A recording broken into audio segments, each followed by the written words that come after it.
Caríssimos irmãos e irmãs, boa noite. Sejam bem-vindos ao Parque Espiritual Monte Alverne para mais uma reunião pública nesse sábado à noite. Como de praxe, nós sempre aqui salientamos que todas as atividades do Monte, essas nossas palestras que são aqui ministradas, elas estão disponibilizadas nas redes sociais do Monte Alverne, no Instagram, no Facebook e no canal que nós possuímos no YouTube. Então, todas essas nossas palestras elas são gravadas e são disponibilizadas nesse canal no YouTube, como eu disse, bastando lá no YouTube digitar palestra MA, esse MA maiúsculo, e todas as palestras aparecerão. Muito obrigado pela presença de todos, e nós vamos dando início à nossa reunião de hoje. Nós convidamos a nossa irmã Isabel para proferir a prece inicial.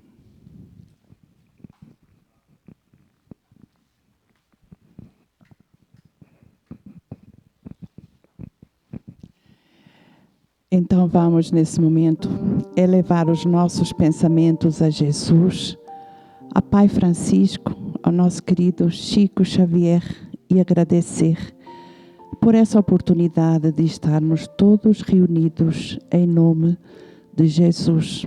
Abençoa, Senhor, a cada um de nós que aqui se encontra, aos espíritos amigos que vieram assistir à palestra da nossa querida Fátima, o bom samaritano, enfim, que as suas palavras entrem fundo em nossos corações. Abençoa sempre essa casa e a todos que aqui frequentam e trabalhadores. Muito obrigada por tudo, Senhor. Faz de nós instrumentos da vossa paz, agora e sempre. Que assim seja.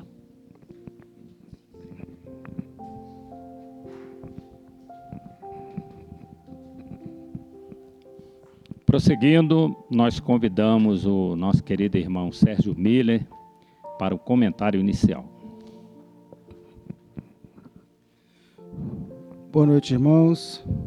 Vamos fazer uma leitura e um pequeno comentário deste livrinho, Boa Ideia, de autoria do Espírito Pastorino, através da psicografia de nosso irmão Ariston.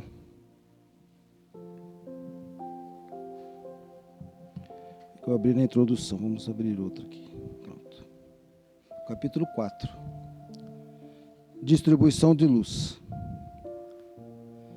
Se você está à procura de uma maneira simples de ajudar o próximo, vai aqui mais uma ideia.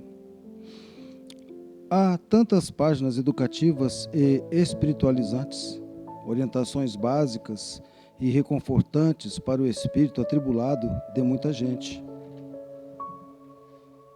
Selecione algumas dessas mensagens, reproduza-as convenientemente e distribua por onde você anda. Seja discreto, mas semeie. Há muitos corações pulsando nas sombras da ignorância e do mal, por falta de advertências. Uma página que se lê inesperadamente num gabinete dentário, na portaria de um colégio, numa repartição pública ou no escritório de uma oficina, pode representar o toque de luz para muitas consciências. É verdade, meus irmãos, às vezes nós estamos em um momento mais difícil, durante o dia ou mesmo nos nossos domicílios, né? E não só as mensagens como o livro espírita traz esse benefício para nós, muitas vezes uma ideia que estava ali adormecida, uma intuição. Os benfeitores utilizam essas leituras, esse momento de elevação da nossa consciência para nos intuírem, para nos ajudarem, né? E fazendo um gancho nessa mensagem, a oração também. A oração se faz presente em todos os momentos da nossa caminhada para nos ajudar justamente a ter essas intuições e ter essas boas ideias através de uma leitura, de um trecho, de uma conversação mais elevada, E já que ele citou aqui como fazer a caridade, não é?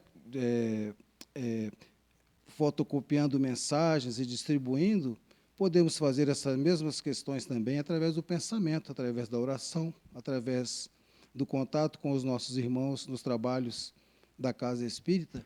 Então, as oportunidades de se fazer o bem a nós mesmos e ao próximo, elas estão aí sempre ao nosso dispor. Bastamos que tenhamos coragem, determinação e boa vontade para nos modificarmos.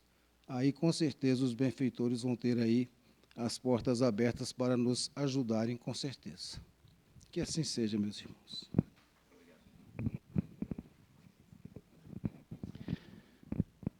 Muito obrigado, Sérgio.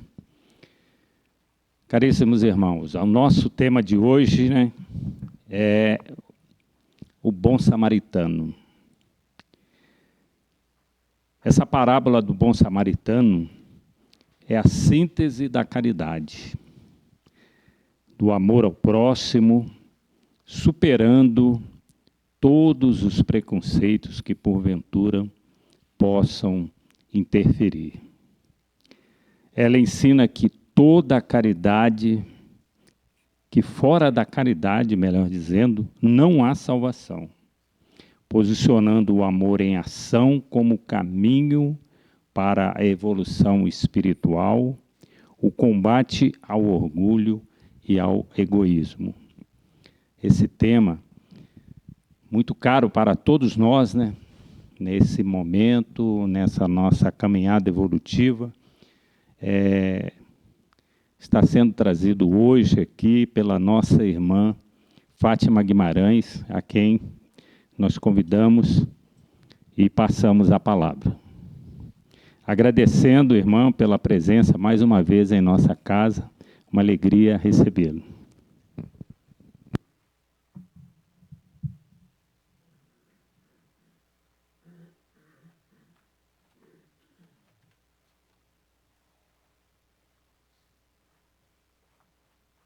Boa noite a todos. É sempre uma alegria estarmos reunidos em nome de Jesus e estarmos nesta casa que nos acolhe com tanto carinho, onde recebemos o carinho de todos que aqui nos recebem, a Isabel, o Capitão Acácio, o Nilson, o Sérgio, né? Eu estou procurando decorar os nomes, porque eu sou péssima, eu falei para eles para nomes. Mas me fica sempre... A fisionomia eu jamais esqueço. Agora os nomes... Mas agora eu tenho a nossa memória, né? Complementar aqui, que vai nos ajudando para que a gente não esqueça. Então, agradeço muito sempre o acolhimento de todos. E é sempre bom podermos estar falando, refletindo sobre o Evangelho de Jesus. E quando essa oportunidade nos é dada, a alegria é maior, porque é aquele momento em que nos unimos e nos aproximamos mais do Mestre pela presença, dos nossos mentores, dos nossos anjos da guarda, que nessa hora nos auxiliam a sentir a presença de Jesus, porque Jesus está sempre conosco. Nós é que nos fechamos no mundo material e não o sentimos. Mas vamos lá, relembrando essa parábola tão importante, tão bonita, todos os ensinamentos de Jesus são importantes, mas como eu conheci como Capitão Acácio, eu esqueço de tirar o capitão, né? Como o Acácio nos lembrou. Ah, foi! Nossa, como eu conhecia da cruzada, né? Meu marido também é militar, vivemos nessa vida, né? E acaba que a patente, o posto vira nome também, né? Como diz meu marido, né? Passa a ser nome e sobrenome. Mas é uma parábola que nos faz refletir sobre a nossa posição diante da vida, diante da sociedade em geral. E Jesus, naquele momento em que é questionado por um doutor da lei, né, que se levanta e questiona o mestre perguntando: Mestre, que preciso fazer para possuir a vida eterna? Lembrando que o doutor da lei, o nome já diz, era aquele que conhecia profundamente as leis e que, na realidade, ele não buscava aprender algo. Ele estava ali testando para ver se Jesus realmente era aquele profeta, era aquele Messias que vinha trazendo a palavra de Deus, o reino de Deus, e anunciado, provando ser o Messias anunciado pelos velhos, antigos profetas, né? E aí Jesus lhe responde: que é o que está escrito na lei? Que é o que leis nela? E ele responde, claro, ele sabia porque eles estudavam aquilo desde que nasciam.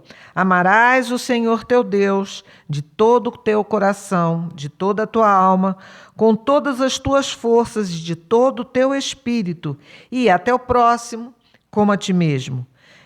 Então disse-lhe Jesus: respondeste muito bem, faze isso e viverás. Mas o doutor da lei, querendo parecer que era justo, diz a Jesus: quem é meu próximo? Jesus, tomando a palavra, então lhe diz: um homem que descia de Jerusalém para Jericó caiu em poder dos ladrões, que o despojaram, cobriram de ferimentos e se foram, deixando-o semi-morto. Aconteceu em seguida que um sacerdote, descendo pelo mesmo caminho, viu e passou adiante. Um levita, que também veio àquele lugar, tendo observado, passou igualmente adiante e foi. Mas um samaritano que viajava, chegando ao lugar onde jazia aquele homem, tendo-o visto, foi tocado de compaixão. Aproximou-se dele, deitou-lhe óleo e vinho nas feridas e as pensou. Depois, pondo-o no seu cavalo, levou-o a uma hospedaria e cuidou dele. No dia seguinte, tirou 2 denários e os deu ao hospedeiro, dizendo: trata muito bem deste homem, e tudo que despenderes a mais eu te pagarei quando regressar. Qual destes te parece ter sido o próximo daquele que caiu em poder dos ladrões? Pergunta Jesus ao doutor da lei. E o doutor responde: aquele que usou de misericórdia para com ele. Então vai, diz Jesus, e faz o mesmo.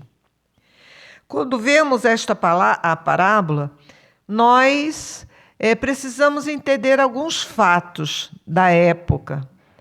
Naquela época, os sacerdotes, eles se preparavam para ir a Jerusalém, para estar na Terra Santa, para ir ao templo, para se purificarem.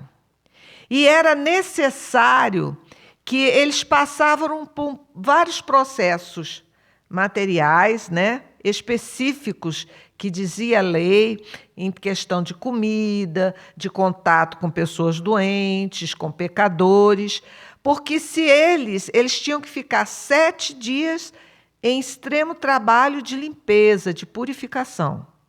Se eles tocassem em qualquer ser que eram considerados impuros, e no caso o doente ali, o rapaz que foi assaltado, ele ficaria impuro e não poderia praticar aquele momento de oração que havia aguardado durante todo o ano, porque era uma vez por ano.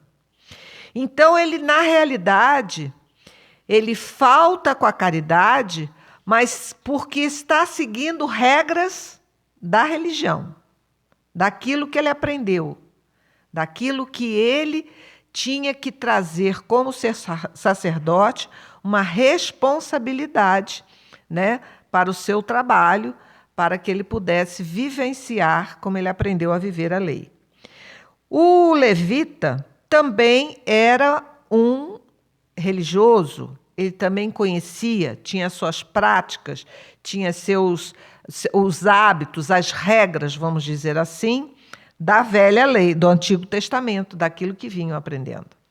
E o samaritano era também uma daquelas tribos, 2 tribos, eram 12 tribos, 10 tribos viviam dentro de um padrão, de umas regras, né, que foi criada lá do doutor da lei, os fariseus, e que seguiam. E os samaritanos, como não concordavam com certas regras, certas análises do Velho Testamento, das leis de Moisés, não eram aceitos por estes. Todos têm origem no povo hebreu. São as 12 tribos e que se dividiram em 10, e os samaritanos eram dessas 2 tribos. Então, eles também eram considerados impuros pelos outros, pelos doutores da lei. Na realidade, eram à parte. Nós vemos que nós viemos há séculos e séculos e séculos antes de Cristo, depois do Cristo, brigando por pensamentos filosóficos, ideais, que são nossos, de entendimento de particularidades de interpretação das leis de Deus, que se resume nesta lei que o doutor lá, quando Jesus pergunta, amarás o Senhor teu Deus, essa é a regra básica que todos aprendiam, né? De todo o teu coração, de toda a tua alma, com todas as tuas forças e todo o teu espírito, e ao teu próximo como a ti mesmo. Então, quem era o próximo? Para o sacerdote, eram todos aqueles que acreditavam e professavam as leis como ele. Então, aquele que estava caído no caminho não era próximo dele. Para o levita, a mesma coisa. Aquele não fazia parte do seu povo, então também não era o próximo dele. E já o samaritano, que tinha esta visão mais ampliada, sem seguir muitos rituais, sem estar amarrado, vamos dizer assim, numa linguagem mais popular nos dias de hoje, a estas regras, ele se apiedou daquele e cuidou. Porque ele também era considerado, dentro da forma como lidava com a religião, que ele não fazia parte, que ele não estava certo, ele estava no caminho errado, vamos dizer assim. E aí Jesus mostra e faz com que, porque Jesus não dá a resposta, ele leva o doutor da lei e aqueles que estavam ouvindo a raciocinar. E quem foi então o próximo? Obedecendo às leis de Moisés, lá que veio do Velho Testamento, que são os 10 mandamentos, que a primeira lei é essa, amarás a Deus sobre todas as coisas. Quem era o próximo, então? Dessa primeira regra que todos cumpriam. E aí o doutor da lei diz, aquele que usou de misericórdia para com ele. Então, ele estava cumprindo as leis de Deus. Jesus, então, faz isso, faz o mesmo e alcançarás a liberdade, alcançarás o céu. No Evangelho segundo o Espiritismo, no item 3 do capítulo 15, fora da caridade não há salvação, Kardec, então, nos diz, toda a moral de Jesus se resume na caridade, como bem foi destacado pelo Acácio, né? E na humildade. Isto é, nas 2 virtudes contrárias ao egoísmo e ao orgulho. Nós vamos encontrar no Livro dos Espíritos qual o maior empecilho para a nossa evolução. Qual a maior chaga, inclusive no próprio Evangelho, segundo o Espiritismo? Orgulho e egoísmo. Em todos os seus ensinos, ele aponta essas 2 virtudes como sendo a caridade, né? As que conduzem à eterna felicidade, a caridade e a humildade, que são sinônimos. Quem realmente é pleno em sua caridade, ele é humilde. E quem é humilde, não tem como, ele é caridoso. É quase como um sinônimo. Então ele diz, não é? Humildade e caridade, eis o que não cessa de recomendar. Jesus não cessa de nos recomendar. Orgulho e egoísmo, o que não se cansa de combater. Mas por que somos orgulhosos? Por que somos egoístas? Eu, depois que descobri, a coisa, quando a gente descobre e faz bem para a gente, nós queremos multiplicar, né? Aquele achado que abre uma porta assim, de entendimento e de luz, e que quase em todas as palestras que surge o assunto, eu volto a citar. No dia que eu encontrei o artigo de Kardec em Obras Póstumas, que é um trabalho de Kardec que nos fala do egoísmo e do orgulho, eu fiquei realmente entusiasmada. Por quê? Nós vamos chegando ao entendimento, a um momento de lucidez espiritual, que eu falo assim, eu não quero ser orgulhosa, eu não quero ser egoísta, mas eu vejo que eu ainda sou.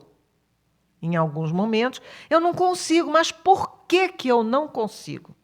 Por que que isso é difícil? Será que Deus, Ele cria coisas para que a gente caia, erre, Ele gosta de ver nosso sofrimento, nosso erro? E aí Kardec vai nos dizer, da onde se origina o orgulho e o egoísmo? Ele vem de um instinto natural da matéria, que é o instinto de preservação e conservação. Então, lá nos primórdios, quando ainda éramos homens da caverna, que não tínhamos como ir no supermercado ou ter fácil de plantar, ainda não a tínhamos aprendido, né, a plantar, a criar o animal para ter a nossa alimentação, como os animais ainda fazem hoje, nós tínhamos que brigar para defender a nossa família, os nossos filhos ali, o casal, e a alimentação, porque eu não sabia quando eu ia conseguir caçar de novo. E aquela caça podia acabar e eu ia morrer de fome, minha esposa, meus filhos morreriam. Então eu fui me tornando egoísta, eu tinha que preservar. Que é a criança, tudo é dela, tudo é dela. A gente volta no nosso passado, lá do nosso início, né, da nossa vivência como espíritos, nesse corpo material. Então, ele é um instinto de origem da matéria. Mas quando nós vamos aprendendo, nós vamos educando os nossos instintos. Porque os nossos instintos, eles se tornarão virtudes, como a humildade, como a paciência, como a tolerância, como a caridade, a benevolência, a misericórdia. Porque nós temos aí a razão. Por isso que a doutrina espírita é a fé raciocinada. É a razão que me mostra que já por longos séculos eu não preciso mais matar para proteger minha comida, matar para proteger minha família. As leis foram sendo criadas, os mecanismos de sobrevivência com a agricultura, a pecuária, todas as formas de conquistarmos a nossa alimentação foram sendo criadas para que eu parasse de agir como um animal selvagem. Mas ainda esses instintos perduram no nosso corpo, nesse corpo que habitamos. Porque é necessário. Nós temos que preservar a vida, senão qualquer coisa que nos aborrecesse, que nos fizesse mal, que nos entristecesse, nós daríamos cabo da vida. E não podemos, porque ela foi nos dada por Deus para a nossa evolução. Quando eu vou compreendendo isso, eu vou compreendendo também pelas ciências que nós temos emoções básicas que são naturais para a preservação, que é a raiva, a tristeza, o medo. Mas quando eu começo a trabalhar essa raiva para que ela não se torne o ódio, para que eu não queira me vingar, para que eu entenda que eu estou num processo de evolução e aquele irmão que me agrediu, que me prejudicou, está num processo comum ao meu. Na hora eu fico com raiva, eu quero vontade de revidar, mas eu aí me seguro, já não revido mais. E aí temos as leis, temos a justiça dos homens que ainda é falha, mas que nos dão mais segurança e eu não preciso tomar a justiça nas minhas próprias mãos. E reconheço que a justiça de Deus, ela não falha, porque ela está em nossa consciência. O medo é para que eu meça a situação e preserve também a minha segurança e o meu corpo. Aí, quando eu analiso, não, ali tem um buraco, mas eu posso contornar, ou, tá vindo aquela pessoa lá, nossa, aparência, será que vai me atacar? Eu já fico, ao invés de me armar e atacar a pessoa quando ela chega a mim, porque nem ela não iria me atacar, o que eu faço? Eu mantenho a minha segurança, a minha atenção, desvio do caminho, entro em oração, presto atenção para ver o que vai acontecer e, de alguma forma, eu arranjo uma forma de me proteger.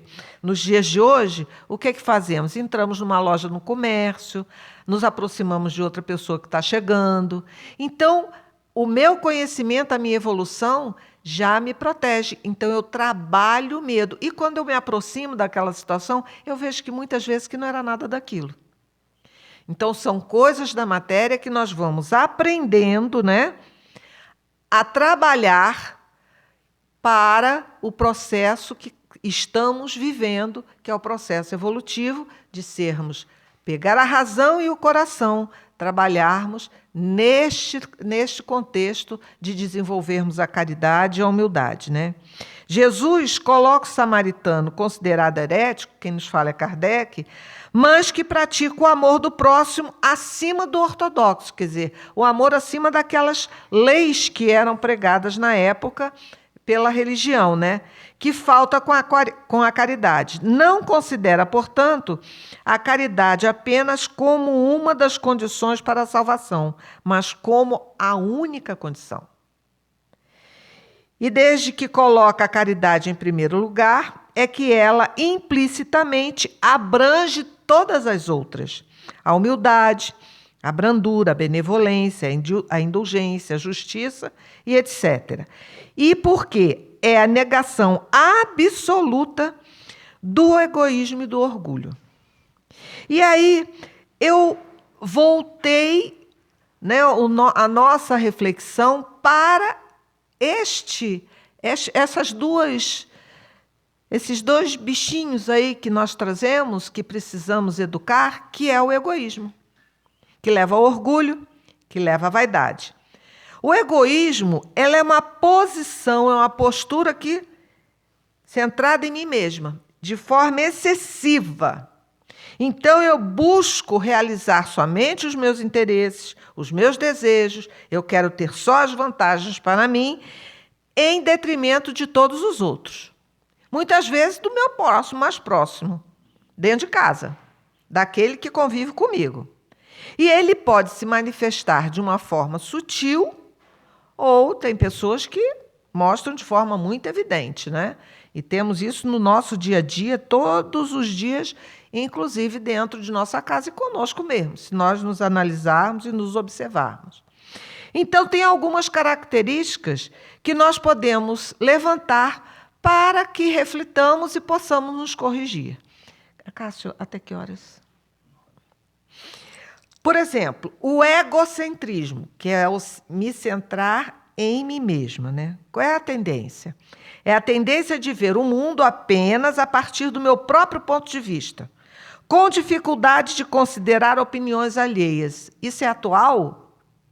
Nesse ano, então, né? De Copa, de política. Vai ser um ano em que muitos têm as suas opiniões, os seus pontos de vista e acham que o seu é melhor do que o do outro, que o seu é correto e o outro está errado.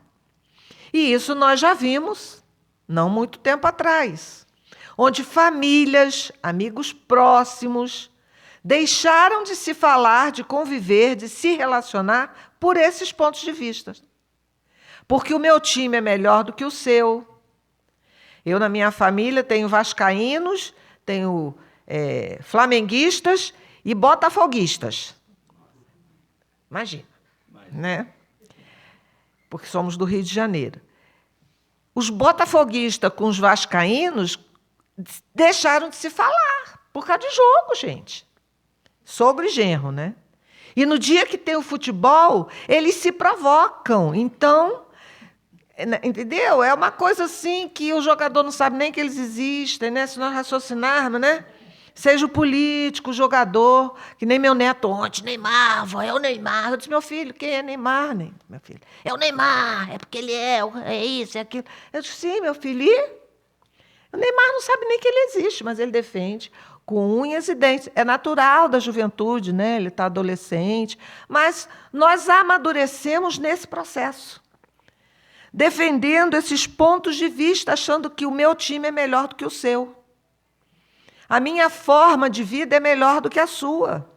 E é por isso que pais e filhos, companheiros, marido, mulher, esposa, companheiros, muitas vezes perdem dias, anos a fios de suas vidas porque querem impor ao outro a sua forma de ser, de pensar e de agir. E quer mudar o outro a todo custo. Ao invés de cada um acolher o outro do jeito que ele é, e vamos tentar, né, fazer aqui um acordo onde você não precisa se violentar para me agradar e eu não preciso me violentar para te agradar. Porque nós sabemos que, da mesma forma que tem coisas boas em mim, tem as coisas que não são tão boas e que perturbam o outro que está vivendo comigo. Há pouco tempo, me contaram uma história que o Raul Teixeira conta como se fosse amigo deles, né? Possivelmente, eu não conheci, mas é relatada como uma história que ele conta de um casal amigo, que trabalhavam no centro e eram trabalhadores, viviam bem o casal, e de repente chega para eles, nós vamos nos separar. Aí ele disse, nossa, mas que pena, vocês formavam um casal tão bacana, né? Mas a coisa não dá para ser, não dá mais, estamos nos separando. Aí ele falou assim, mas o que há de tão grave assim? E aí a esposa cita uma das coisas que brigavam todos os dias. Você vê, ele pega o tubo da pasta de dente e aperta no meio. E eu vou puxando a pasta e levando para cima. E não adianta, porque ele não muda. E ela também não mudava. Aí ele disse, nossa, mas só por... não, mas a gente já viu e tem outras coisinhas dessa maneira. A pasta de dente é só um exemplo. A gente discorda de tudo. Então, resolvemos separar. Aí disse que passou uns tempos, ele já não encontrou mais eles, aí volta, se encontram uns anos depois, os dois juntos. Aí ele olhou e disse, e aí, como vai? Voltamos, estamos, não separamos, não. Ele disse, que bom! E aí, como é que foi? Vocês resolveram? Foi simples. Ele tem um tubo de pasta de dente, eu tenho o meu. Cada um aperta do jeito que quiser. Então, nós vamos vendo que são coisas simples, o egocentrismo, de nosso dia a dia, que faz com que briguemos, nos separemos. É o bichinho do egoísmo aí falando mais alto. Uma outra situação do egoísmo é a falta de empatia. Que quando você é jovem e criança é até natural, né? Se você quer jogar bola, se machucou, o problema é teu, mas eu não quero. Aliás, eu quero jogar bola, mas tu está machucado, o problema é teu. Isso é da criança, né? Eu vou chutar mesmo assim, e eu vou bater, e eu vou fazer, porque a criança ela está voltada pelo seu prazer. Mas o pior é que a gente cresce e continua assim. Então, o que faltou ali, no sacerdote, no levita, foi o quê? A empatia no sofrimento do irmão. Será que para termos empatia com o nosso próximo, eu preciso ter todos os problemas que aquela pessoa tem? Eu costumo citar a minha vivência, né? Eu tive um período da minha vida que eu tinha muita enxaqueca, muita, sim, de dormir, acordar e não conseguir dormir com muita dor de cabeça e não passava com medicação. E chegou um dia, até no trabalho, na doutrina espírita, eu cheguei, uma amiga me abraçou, oi, Fátima, como vai? E aquele dia eu estava assim, no limite. Aí eu disse, eu não estou bem, não. Mas ela não deixou nem eu acabar de falar. Não, tá bem como? Bonita desse jeito? Nada, isso aí passa. Ela nem ouviu o que era. Será que o outro precisa ter enxaqueca para saber o quanto dói? Mesmo dentro de casa, quando filhos a gente fala, aquele que nunca teve uma dor de cabeça, ele não consegue entender. E não dá valor. Acha que é frescura. Dor de cabeça? problema? Enxaqueca? Então, eu não preciso ter todas as doenças do mundo, ser ferida, maltratada, para que eu tenha empatia com o outro. Se eu estou vendo o outro sofrer, eu acolho. Eu posso até achar que a pessoa é hipocondríaca. Eu tenho uma hipocondríaca em casa. Quando eu era pequenininha, nossa, qualquer coisa era terrível. A minha filha mais velha. E até hoje, tudo para ela é muito grande. Qualquer coisa assim, ela já fica. Quer dizer, é uma coisa que ela tem que trabalhar, que já vem de outras vidas, de sofrimentos, possivelmente de outras vidas. Não é? Mas mesmo esses que exageram nas suas dores, nós temos que ouvir, acolher. Isso é caridade. Nossa, vamos ver o que a gente pode fazer? E claro que se a gente vê que a pessoa extrapola, ela fica se repetindo, que aquilo também não faz bem para ela, a gente diz, olha, dá um tempo, espera um pouco, o remédio vai fazer efeito, se acalma, não é? Porque também nós não podemos alimentar, que tem gente que fica alimentando sua própria dor, né?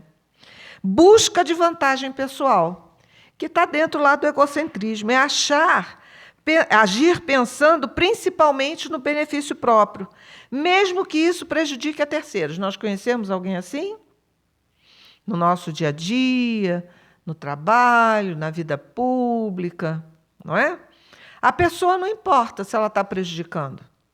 Ela está vendo o interesse dela. Quando a doutrina espírita, no Livro dos Espíritos, Kardec pergunta, não é? Se todos nós temos talentos e se todos contribuem com algo ou precisamos, né, passar por cima. Eu estou traduzindo de uma forma bem popular aqui, bem de forma mais simples, né? E ele diz que todos nós temos lugar neste mundo de meu Deus. Todos nós temos o nosso trabalho, a nossa oportunidade, o nosso momento de trazermos e aplicarmos o nosso talento. Nós não precisamos passar por cima do companheiro para conquistar o lugar que desejamos. E quanto nós vemos isso no trabalho?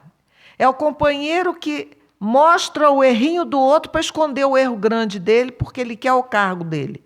É aquele que, quando o companheiro adoece, ele se projeta para os chefes, para que, quando o outro volte da licença médica, o lugar dele já era, porque o outro tomou.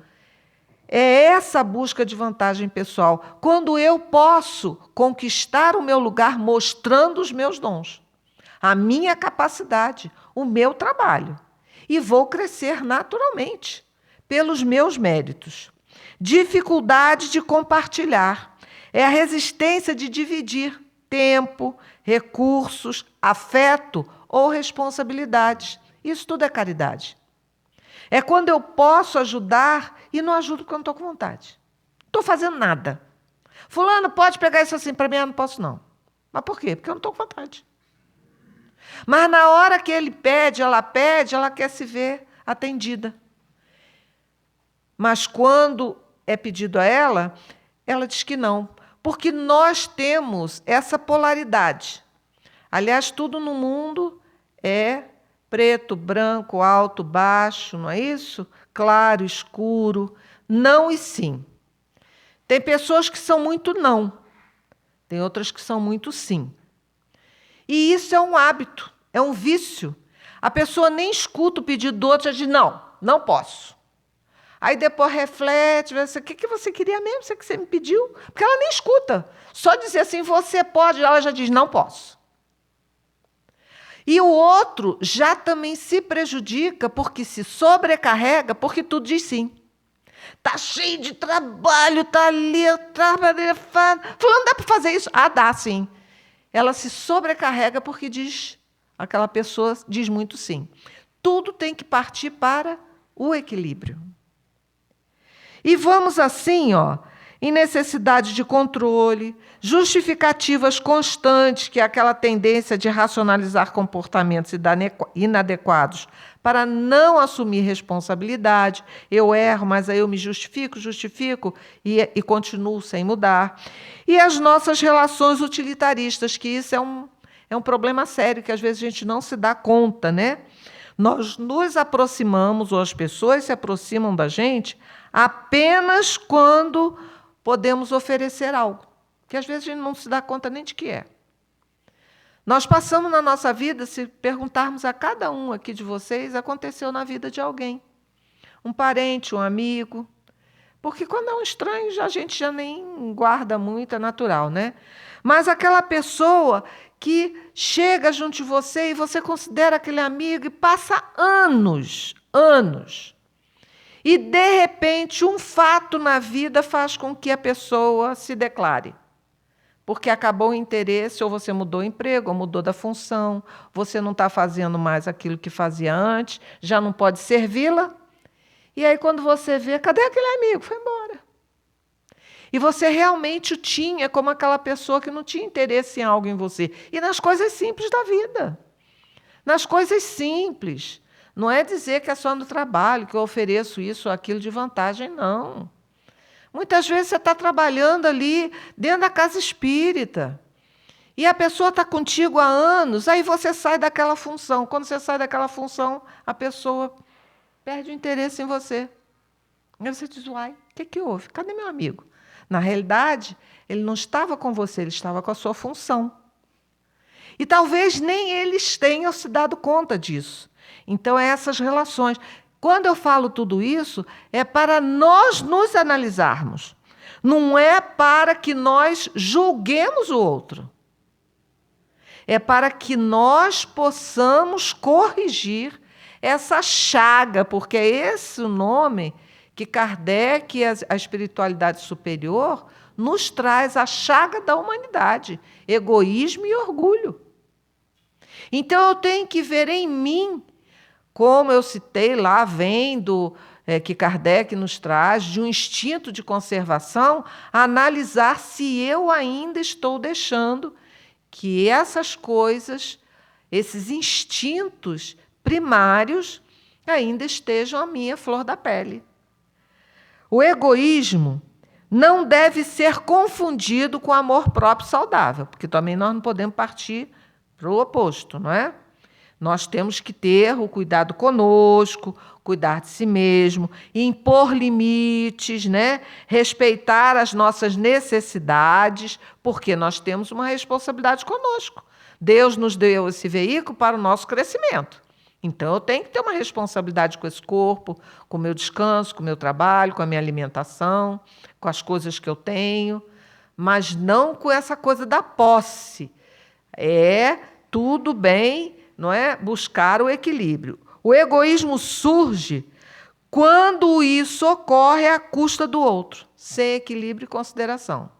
Quando eu pego essas coisas toda da minha proteção, que eu julgo estar me protegendo, julgo proteger minha família, e eu exacerbo. E aí, em detrimento de quem está à minha volta, seja parente, amigo, trabalho, eu prejudico o outro para ter o meu benefício. Esse é o egoísmo. O Papa Francisco, no ano de 2016, numa mensagem aos membros do Conselho da Representação de Caritas Internacional, durante uma audiência no Vaticano, ele destacou que no mundo é necessário superar a indiferença para aprender a arte da solidariedade. O que houve na parábola do bom samaritano foi a indiferença pelo outro. Ele lamentou que em uma sociedade frequentemente dominada pela cultura do descarte, é necessário superar a indiferença e o egoísmo para aprender a arte da solidariedade. E parece que cada vez mais nós estamos com essa vida, né, de tanta informação, de tanta tecnologia, ao invés de nós nos abrirmos para ajudar, para nos doarmos, cada vez mais nós esquecemos do outro. Cada vez mais deixamos de ser solidários. Cada vez mais não olhamos a dor do outro. A dor do outro serve para multiplicar e trazer os escândalos e as coisas impactantes na vida, que é um absurdo o que se vê de multiplicação de mensagens que não trazem nada de positivo, de esperança, de positividade, de melhoria. Tem um acidente, o pessoal filma, imagem, fotografa as coisas mais cruéis. E o pior, tem gente que vê. Tem gente que multiplica. Tem gente que busca. Ganhando o quê? Visualização para ganhar dinheiro. Então é essa falta, é essa indiferença, a dor do outro, a falta de empatia, que vai nos levando cada vez mais ao afastamento do outro, sendo cada vez mais indiferente. Segundo o Espiritismo, no Livro dos Espíritos, na questão 913, Kardec pergunta, aliás, falei antes, eu já tinha escrito aqui, qual entre os vícios o mais radical? E os espíritos respondem, o egoísmo, porque dele deriva todo o mal. O egoísmo é a origem das imperfeições morais, pois leva o indivíduo a colocar-se no centro de tudo. O egoísmo é uma imperfeição do espírito ainda pouco evoluído. Surge, aí fazendo aqui, uma síntese, do instinto de conservação necessário nas fases iniciais da nossa evolução, mas que sem educação moral torna-se um apego exagerado. E aí vamos aprendendo, nós temos que buscar, para progredir, substituir o eu pelo nós. E isso de uma forma simples, gente. Quando eu me refiro aos filhos, eu digo o quê? Como é que eu me refiro? Ao esposo, à esposa, à mãe, ao pai. Meu, não é? Meu filho, minha mãe, meu pai. Nós esquecemos que o meu filho, os outros vizinhos também têm filhos. Que na hora de uma contenda entre as crianças, não é o meu filho, são os nossos filhos. E que devemos buscar levar as crianças, porque isso é um processo de educação que vem na infância.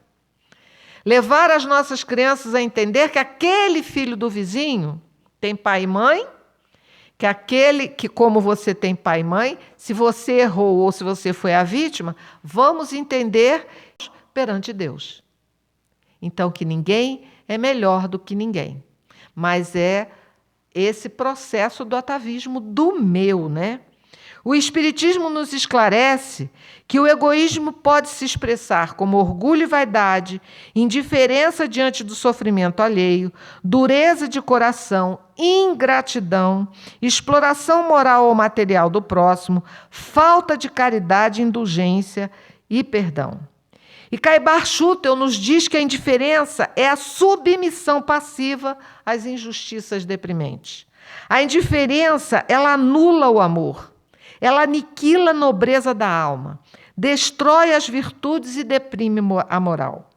A indiferença nos sofrimentos é dureza de coração e ausência de submissão à vontade divina. O indiferente, ele parece que não tem cérebro e não pensa, tem coração e não sente, tem alma e não ama. A indiferença é a pior atitude que podemos ter junto a quem quer que caminhe conosco, mesmo que seja aquele que não goste da gente, que nos faça mal. Se nós olharmos a essas pessoas que trazem as dificuldades para a nossa vida, são instrumentos de aprendizado para nós. Infelizmente, aceitam o papel de instrumentos para que eu acorde, me esclareça e possa vê-lo como alguém que, como eu no passado fiz os mesmos erros, hoje, já com a mente mais esclarecida, entendo que ele também vai caminhar e um dia chegar, como eu, a espírito perfeito. Relativo, porque perfeito só a Deus. Então, se tivermos esse olhar de que o outro erra contra mim, mas eu no passado errei contra o outro, prejudiquei também, a indiferença ela começa a ser trabalhada para a empatia, para ver o outro como um irmão de caminho, que está caminhando tanto quanto eu para o crescimento maior. Chico Xavier, ele nos diz, haverá maior frio na alma que a indiferença dos nossos semelhantes? E Chico responde, essa foi uma pergunta feita a ele. Pode haver indiferença dos nossos semelhantes para conosco, entretanto, de nós para com os outros, isso não deveria acontecer. Ele é o exemplo vivo, mais próximo de nós, da vivência do Evangelho de Jesus. Ele foi aquele que se doou de corpo e alma para que hoje tivéssemos esse manancial de livros, cada vez mais nos trazendo de uma forma mais próxima, mais palpável, mais do nosso dia a dia, a doutrina espírita e o Evangelho de Jesus, através das suas mãos. No Espiritismo, a caridade, conforme ensinada por Jesus, que nos diz, fora da caridade não há salvação, é o antídoto natural do egoísmo. Caridade, nesse sentido, não é apenas dar bens, mas é a benevolência para com todos, indulgência para com as imperfeições alheias, perdão das ofensas. Alguém lembra quem é esse que o pessoal botou, né, o símbolo, a abreviaçãozinha que está lá, é uma questão do Livro dos Espíritos, é o BIP, não é? Benevolência para com todos, indulgência para as imperfeições alheias e perdão das ofensas. Os Espíritos nos trouxeram este caminho para o exercício verdadeiro da caridade. E quais os caminhos de superação segundo a doutrina espírita que ela nos traz? Reconhecer tendências egoístas sem culpa, mas com responsabilidade. Porque a própria ciências da alma, a própria psicologia, psiquiatria, nos fala que a culpa é o pior sentimento, é a pior emoção que nós alimentamos em nós. Porque viemos do nosso passado, em que aprendemos através das religiões que eram necessárias na época, porque ainda precisávamos disso, que quando errávamos eram culpados. E o culpado merece? Castigo. E aí Deus perdoa ou não? Não é isso? Quando a gente sabe que Deus não castiga. Que nós é que nos cobramos. Então, esse autoconhecimento de nos reconhecermos as nossas tendências negativas, aquilo que eu ainda não analiso em mim, aquilo que eu não admito que eu faço, para sem culpa me movimentar para me modificar. Esforço diário na nossa transformação moral. Como? Através desse processo da reconstrução, da educação, da chamada reforma íntima, analisando-nos diariamente, sabendo que vamos errar, mas que vamos acertar, que vamos cair, levantamos de novo e vamos caminhar, sem desistir, confiando sempre. Atos simples e constantes de amor ao próximo, o exercício da caridade, que não é somente de dar, mas de se dar. Dar o ouvido, dar o olhar de acolhimento. Porque muitas vezes vemos o irmão passar pela rua e não sabemos como ajudá-lo. Que o nosso olhar o alcance e vibremos. Paz, entendimento, que os amigos espirituais, porque todos nós os temos, os seus anjos da guarda, o fortaleçam para que ele se levante. Então é esse exercício simples e constante, como nos fala a doutrina espírita, é o exercício da caridade. Compreender que todos somos espíritos em aprendizado é a humildade. É reconhecer que eu sou pequeno, outro é pequeno, eu erro, outro erra, todos nós estamos no processo educativo. E aí, as ferramentas que Jesus nos traz em todo o seu evangelho. Prece e vigilância. Buscar auxílio espiritual para fortalecer as suas boas resoluções. Jesus nos fala em uma das suas passagens: olhai, vigiai e orai. Não é orai e vigiai. Olhai para observar o ambiente, para ver o que você pode fazer. Vigiar, mas é vigiar o outro? Vigiar a si mesmo, as suas emoções.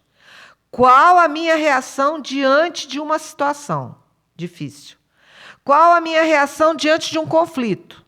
Vou tomar partido e botar mais fogo Vou jogar gasolina? Ou se eu não posso resolver, eu busco me acalmar, silencio e oro pedindo a Deus. Aí vem a oração, para que a solução se faça. O Espiritismo nos ensina que o egoísmo não é uma condenação, mas é um estágio a ser superado. Cada renúncia ao nosso interesse pessoal em favor do bem comum representa um passo seguro na nossa evolução. O egoísmo é a caminhada de todos nós, espíritos que estamos aqui aprendendo. E ele nos traz a reflexão, com o entendimento.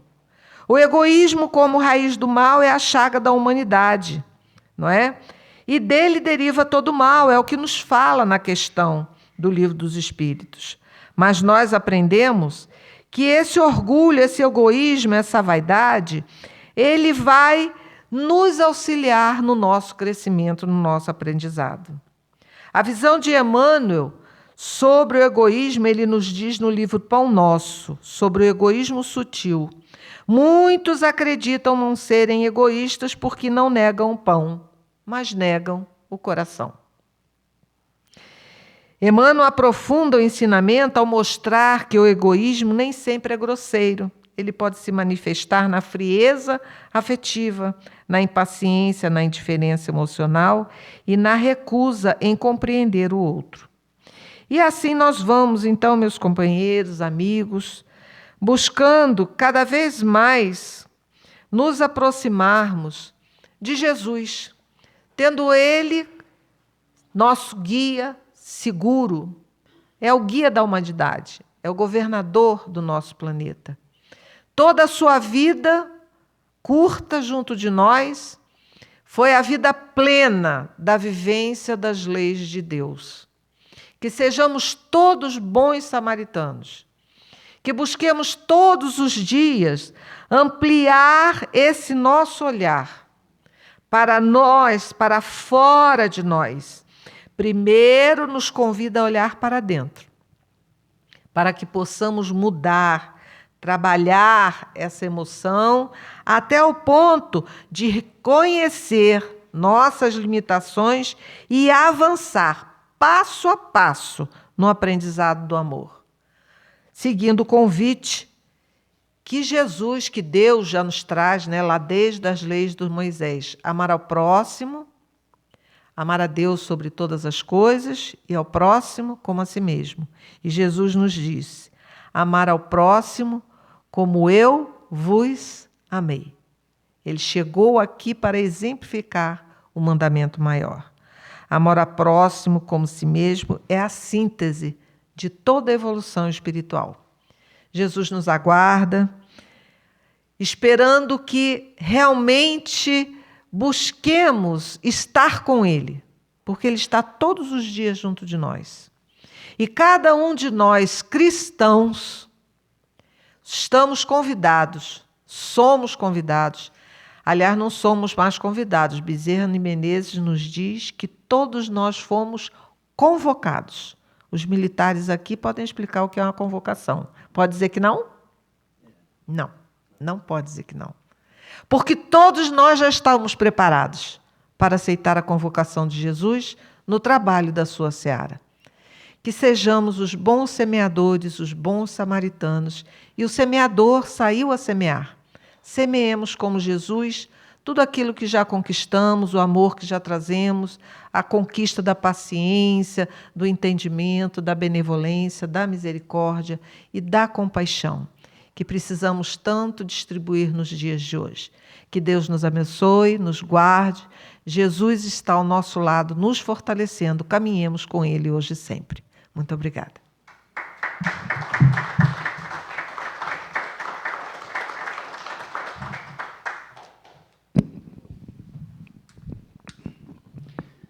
Caríssima irmã Fátima Guimarães, muito obrigado pelas reflexões que nos trouxeste, pelos chamamentos, né?